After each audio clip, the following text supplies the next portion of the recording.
Y con ustedes, el análisis con Ernesto Farril Santos Coy. A ver, le baja la calificación a Estados Unidos, la calificadora Fitch Rating. ¿Eso qué significa? ¿Por qué lo hicieron? Bien. El asunto de digamos, del déficit fiscal tan elevado tiene que ver, porque es por eso por lo que le bajan la calificación, tiene que ver en primer lugar en la reducción tan brutal que hizo o tan agresiva que hizo el presidente Trump y los incrementos de gasto que está haciendo el presidente Biden, ¿no? Eso pues, amplía el déficit. El, digamos, no es la primera vez que una calificadora le baja la calificación al gobierno americano. Standard Poor's, la principal calificadora, lo hizo en el 2011 y ahí se quedó en AA+. En el caso de Fitch, en dos ocasiones había puesto la perspectiva de la calificación de estable a perspectiva negativa.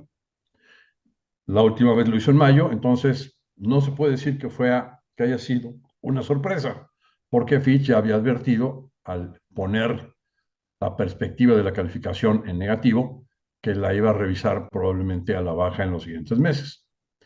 Lo que fue sorpresivo fue el día, ¿no? ¡Pum! Ya, ayer. ¿Qué es lo que está viendo Fitch? Fitch trae un escenario en el que está pronosticando una ligera recesión entre el cuarto trimestre de este año y primer trimestre del año entrante. El déficit fiscal llegó a el déficit fiscal llegó a un nivel importante sobre deuda en el 2020 y luego tendió a corregirse. Entonces, por ejemplo, la relación deuda sobre PIB, pues llegó a estar en 129% del PIB, si la memoria no me falla, en 2020, venía bajando hacia niveles de 110, pero Fitch está viendo que va de regreso hacia niveles de 119% de PIB en los siguientes años. Otra relación es el déficit fiscal en sí, ¿no? Lo está viendo que va a subir de 3.7 el año pasado a 6.3 este año y luego Hoy 6.9% sobre PIB para el año entrante con la recesión, ¿no? Y los incrementos de tasas. es un alza muy importante, Es tú. importante. Mira, bueno, en Europa, para ser miembro del euro, te piden que mantengas una relación déficit sobre PIB máxima de 3%, ¿no? Por daros una idea, ¿no? De qué Sí. es lo Digamos, máximo tolerable, ¿no? exactamente, sí. Pues bueno, pues que se vaya más del doble, 6.9, 6.2 o 6.3 este año. El ejercicio fiscal termina en septiembre, ¿no? Luego, otro de los asuntos que ve es cuánto paga de intereses el gobierno de Estados Unidos en relación al total de los ingresos fiscales.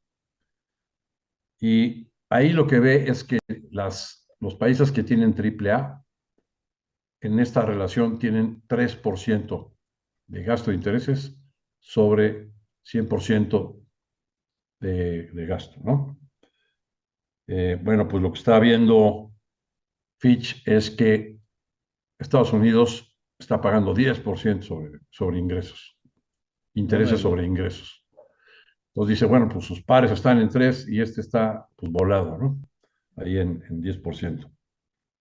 Luego también está criticando pues el asunto, digamos, de gobernanza que llama, que es el hecho de que pues, cada rato pues tiene que estarse reuniendo en el Congreso para autorizar, y normalmente el partido, para autorizar un mayor endeudamiento, y normalmente el partido en la oposición pues se opone a autorizarle hasta la última hora, ¿no? Y bueno, pues eso lleva años, desde antes de Clinton, ¿no? A Clinton todavía le tocó tener que cerrar una vez el gobierno, o sea, la sociedad de gobierno, porque no le habían autorizado mayor techo de endeudamiento. Y pues acaba de suceder. Sin embargo, lo que se le autorizó fue más de $1 billón, cuando la administración está comprometida a reducir más de $1 millón también el gasto o el déficit. Y esta autorización que hay en el Congreso le alcanza hasta que termine esta administración de Biden, hasta enero de 2025. Entonces, pues, ¿qué es lo que está generando esto? ¿Y qué va a causar? Pues simplemente va a generar algo de volatilidad adicional a la que ya teníamos, ¿no? Estamos viendo caídas, por ejemplo, en las bolsas de Hong Kong o de Tokio. Hubo caídas del 2.7 y 2.3% respectivamente en los índices de estas ¿Por bolsas esto? ¿O nacionales. cómo reacciona a esto? Probablemente sí, porque el anuncio de Fitch ya se dio cerrando los mercados en América Ayer. ayer. Entonces ya no alcanzó a pegarle a los Ah, índices, ¿no? y Europa, como ahorita En dio un Europa Europa. estamos viendo caídas de más de 1% en el índice Eurostock, en el índice del FTSE, el de la Bolsa de Londres, Sí, o en la bolsa alemana, más de 1% de caída, el CAC francés solo 0.7. sí, Son caídas, pero no para cortarse las venas. sí, están todas, FTSE 100 -1, DAX alemán -1, IBEX 35 en España -1.50, K40 -0.72%, o sea, Y el son caídas, pero superpeso no. Está fortaleciéndose, como si nada, fortaleciéndose todavía. Eso es todo. ¿Qué Eso es el queremos? superpeso. Si tenemos un superpeso. Eh, Esperando, anticipando lo que diga el presidente que se en esta acabe el mañanera. mundo, que se acabe el mundo y De que una vez se fortalece antes de la sí, mañana. sí, no. Sí. No, sabes que estamos viviendo ¿cómo se llama? Una luna de miel. No, pues, ¿qué crees? Ya iba ganando y ya se Ya se asentó, volteó ya se volteó, está en 16.88, estaba ganándole al dólar en relación a ayer, al cierre de ayer. y no, ahorita ya se regresó. Bueno, entonces, ahora, ¿podemos decir que Estados Unidos está cerca de una crisis económica?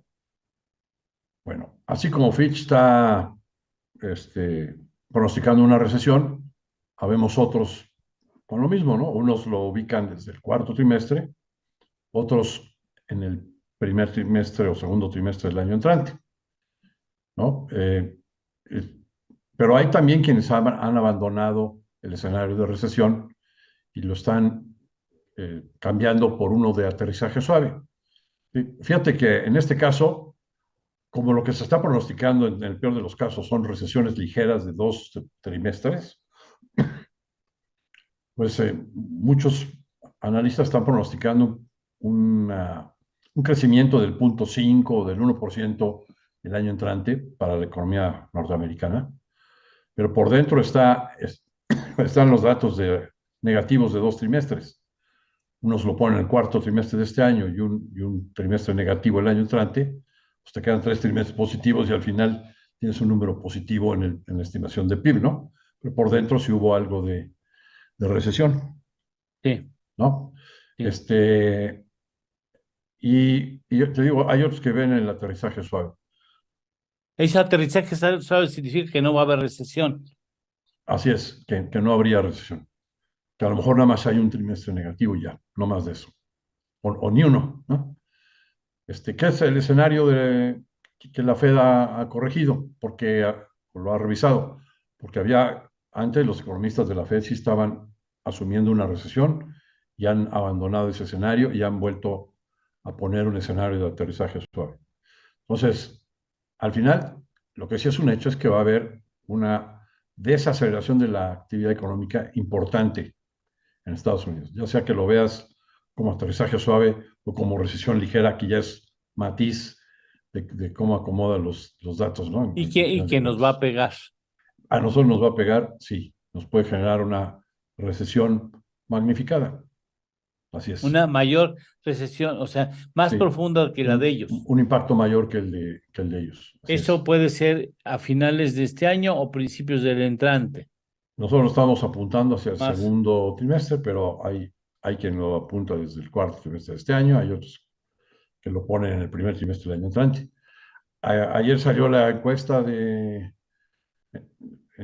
Banco de México, entre analistas del sector privado, y por ejemplo, el Producto Interno Bruto en el consenso de los analistas, en la media, está en 2.6%. Oye, espérate, o sea, si ya te dijeron que el crecimiento del primer semestre es 3.6, para llegar en todo el año a un crecimiento del 2.6, pues sí necesitarías tener pronósticos de PIB negativos para el final del año, ¿eh?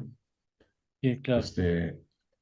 Creo que más bien la encuesta no estaba considerando el dato sorpresivo que se tuvo en el PIB el 31 de junio, Sí, ¿no? La encuesta se hizo antes y entonces vamos a ver correcciones o revisiones al alza todavía en las siguientes encuestas. bien. ¿No? Bueno, si quieres, aquí dejamos la parte de la explicación del contexto económico. Vamos a ir Aquí a lo una dejamos. pausa. En la pausa, después de la pausa, vamos para que queden bien claros los dos segmentos. Ahora, a mí me parece muy interesante la idea que sostiene Ernesto Félix Santos Coy sobre la estrategia que se pudiera seguir para salvar a Petróleos Mexicanos de su crítica situación financiera. Aquí han estado pensadores como eh, Fluvio Ruiz.